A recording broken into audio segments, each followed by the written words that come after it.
Lumineers, and welcome to another Lorcana University gameplay video. Today I'm going to be playing Alice Support, which is an Emerald Sapphire list. I'm on the right there with the green sleeves. I'm going to be playing against my friend Jimmy, who's got a ramp control list that is playing Amethyst Sapphire, an unusual pairing. I believe this deck he built kind of for multiplayer, so it's going to be interesting to see how it performs 1v1. It might be a little slow, but it'll be heavy bomb oriented, and it shows that he inks the Queen, Wicked and Vain on turn 1, so not a common card you see played, but probably pretty good in multiplayer. Any kind of recurring draw engine is good for matches that go past like turn 8 and 9. I'm going to ink a Pain, Underworld Imp, and play a Duke of Vesselton. I just did a deck tech on this Alice support list. I built this list around Alice Growing Girl, so it'll be pretty interesting to see how it plays. I played a lot of games on Pixelborn actually, and the deck performs surprisingly well. Wouldn't say it's like competitive tier. It's like a sub $50, $60 list. And in fact, the Alice, my whiteout limited edition whiteout Alice Growing Girl, just shows you the most expensive card in the list is Alice Growing Girl, and I don't actually own any. I'm just proxying them for this match. So I do play a Pain on turn 2, so I did have a backup one. Jimmy's gonna play the Sorcerer's Spellbook on turn 3. He's actually gonna use it to generate lore there. I don't think he exerted it, but he definitely used it. He played an ink and exerted that ink. So I'm giving him credit on the HUD here for 1 lore. I'm gonna play Horus, so I'm curving out fairly well. I'd rather that have been a Panic to pump Pain, but Horus is a good stand-in. He has 4 strength, so as soon as I can give him support, whether that be through Scepter or Alice, he can then pump up Pain, so that Pain can quest for 3. Jimmy is going to use that Sorcerer's Spellbook to generate lore, and then he's going to follow it up with a Hiram Flaversham to eat that Spellbook and draw 2 cards. So, not the most optimal item to eat, but not terrible either. I mean, Flaversham is such a good draw engine that anytime you can trigger him, you're getting pretty, developing your board pretty well. I'm going to play a second whiteout Alice Growing Girl. It's just a piece of paper over like a dingle hopper or something. They're $10 a pop. I haven't gotten around to... I've been trying to trade for them, but I haven't found a whole lot of people who have Alice's for trade. I'm just going to have to buy them, I guess, eventually. So because I was able to give Horus support, when Horus quested, he gave his 4 strength to Pain. So Pain then met his Pain threshold and was able to quest for 3. So it was a big quest there. A lot of lore that turn, putting me up to 8, which is a pretty good lead. Meanwhile, Jimmy is over here playing a Popsicle and then eating that Popsicle. He's popping that sickle with Hiram, so just generating a lot of card advantage. That'll be 5 extra cards drawn this game, giving him quite a variety of card selection. He's going to use a Cogsworth Grandfather Clock coming down, and that's totally fine by me. That protects his board by giving it resist, and itself has ward. But I'm not planning on interacting. I'm planning on trying to get to 20 as fast as possible. So we're going to play a Pete Bad Guy, which completes my curve. Might be able to pull off a 12 lore turn and next turn if he doesn't interact to win this match. But for now, we're going to do the very standard Horus quests with support, giving his 4 strength to Pain. Then Pain quests for bonus lore. Then I'm going to give all that strength to Duke of Vesselton, making him a 7-2 so that he can actually take out a Hiram. So I was able to kind of utilize all that extra leftover strength that happens sometimes positively with some early game characters. Jimmy's gonna play a Gaston Intellectual Powerhouse, which is I do like that card. Jimmy loves that card. It's pretty good. It's a pretty good late game card, I think. That developed brain is a really good ability attached to a character. So he's going to use that Grandfather Clock to finish off that Duke of Vesselton. I don't think he realizes I have game on board. There might not have been anything he could have done about it, truthfully. He didn't really draw any removal. That's a challenge with playing Amethyst Sapphires. You can ramp all day, but really what you're ramping into for removal is targeted removal in the form of Let It Go and maybe like a Hades or something. So I organize my chain in order. So I start by questing with Horus, giving 4 strength to Pain. Then Pain quests for 3, gives 5 strength to Pete. Pete quests for 4, gives 8 strength to Alice. So I've won the match, but Jimmy's taunting me at this point, saying, "What? You can't even get Alice to 10 strength? Do you even, bro? Do you even lift?" And I'm like, "This is embarrassing. I don't have any actions in my hand to pump Pete." So I end the match with Alice as a 9 a 9-4 instead of a 10-4. So I can only make it to 22 lore. I couldn't make it to 27. That would have been a 12 lore turn as promised by the Alice support deck on occasion, if your opponent fails to interact like Jimmy did that match. So we're going into game 2. Yeah, Alice support's pretty good. There's some cards in here that I want to swap out, and this deck is a little bit, the one I've posted online has some changes that I've learned by playing this deck a lot in Pixelborn. I didn't get a chance to update my paper one before recording this, so this one has a few outdated choices, and of course my whiteout Alice's. Jimmy's gonna play first by turn 1 Popsicle, drawing a card. Really good turn 1 play on his side. I'm gonna ink a Improvise and play a Duke of Vesselton. So starting off with the same start as last one. I only run 4 of these 1-drops, and I managed to get them, and that's always great. Probably should up it to like 6 or something, or especially if we can get like a 3/1 1-ink character, that'd be awesome. My turn 2 play is a Grandma Tala, which is probably one of the weaker cards in this list. And honestly, I'm thinking about changing it. It's still in the list I play or posted online and do the deck tech on, but I'm thinking about changing it, and I'm really hoping Into the Inklands give me something better to work with. Jimmy's gonna, on turn 3, play a Fishbone Quill and then put a card into his Inkwell. So not only is he drawing cards, but he's ramping. That's the perfect combo, because there is a downside to Fishbone Quill. You lose a card out of your hand every time you use it. But if you're drawing extra cards the whole time, you can just pick the worst card out of your hand to turn into ink on the auspice, or with the understanding that you're going to be drawing more cards, better cards later on anyways. And sure enough, he plays a Hiram, which is bad news. That's pretty bad. So he's drawing cards and turning his worst cards into ink. He's really, when it comes to resources, card advantage and ink advantage, is running away with this match. And I have a slow start with that Grandma Tala. I don't have anything that can take advantage of me giving extra strength. So I'm going to use a Develop Your Brain here to try and dig for an answer. I think it's an Arthur. It looks like an Arthur and a Develop Your Brain. I'm actually going to just take the other Develop My Brain. I need to find a Pain or a Pete, ideally. And it looks like an Improvise and a Pete there, so I'm going to take the Pete.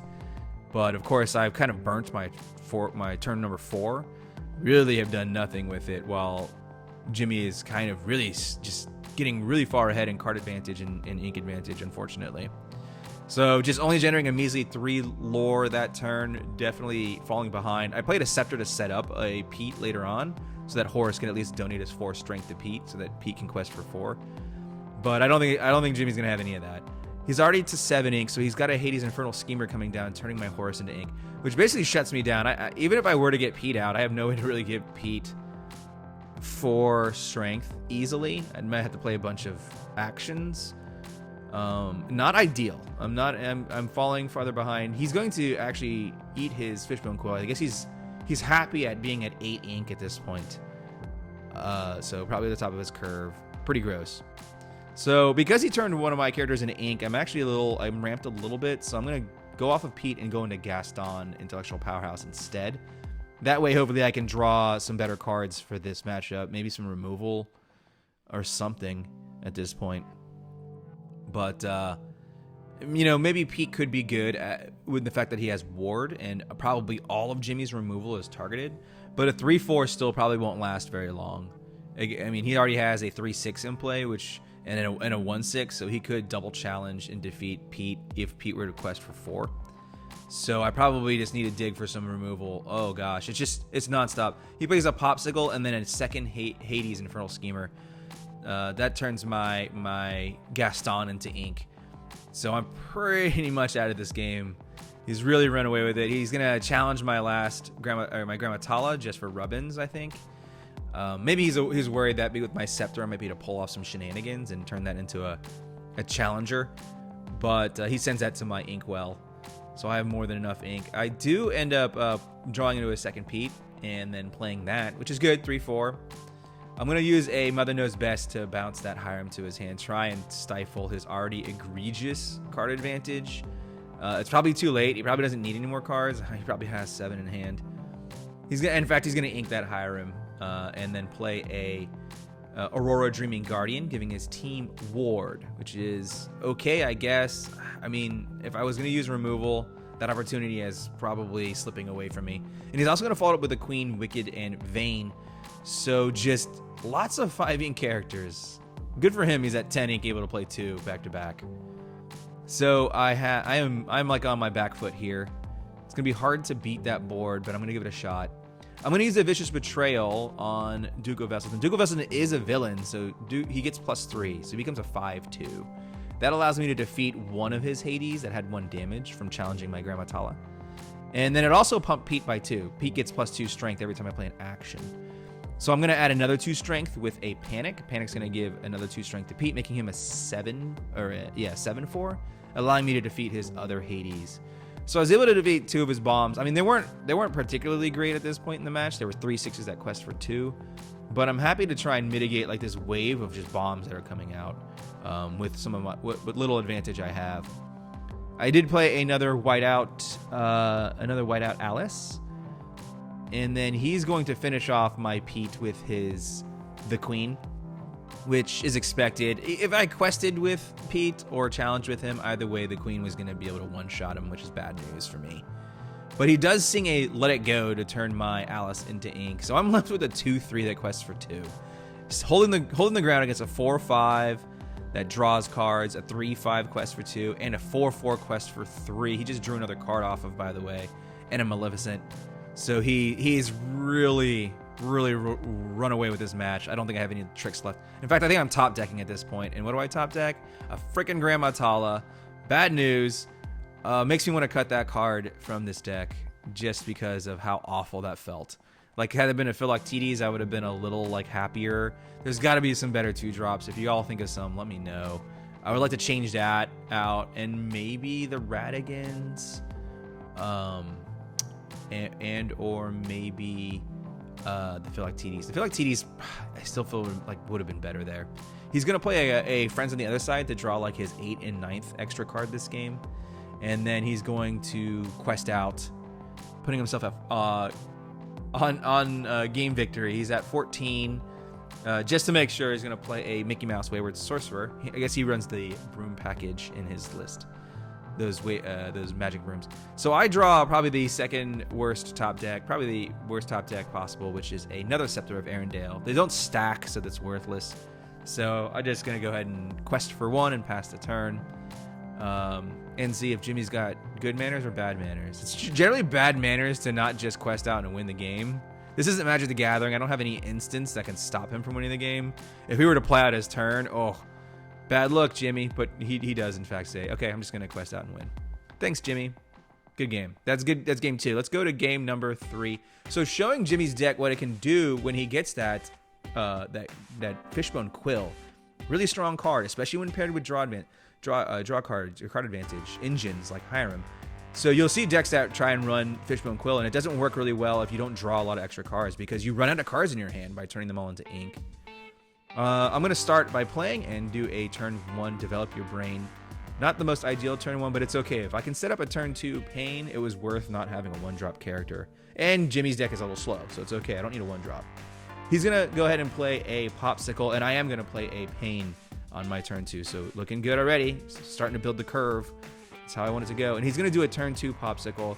I don't think he has a whole lot of turn 2 plays other than like 1 jump ahead. So that was kind of expected that he doesn't really do anything on turn 2. Which is good. It's good. You know, me being on the play, him being slow, me being on having a Pain on turn 2 is a good sign. And I assembled a little combo of Panic and Pain, Pain and Panic. So I'm able to quest for 3 there because, of course, Panic gives Pain 4 strength instead of 2. That's his ability. And that puts Pain over his threshold so that he can quest for 3 lore instead of 1 because he had 5 strength.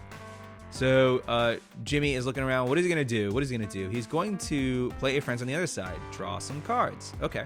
So he's drawn 4 extra cards this game and has effectively no board. And look, he's bragging about how many cards he has drawn and how he's totally crushing me in the card advantage category.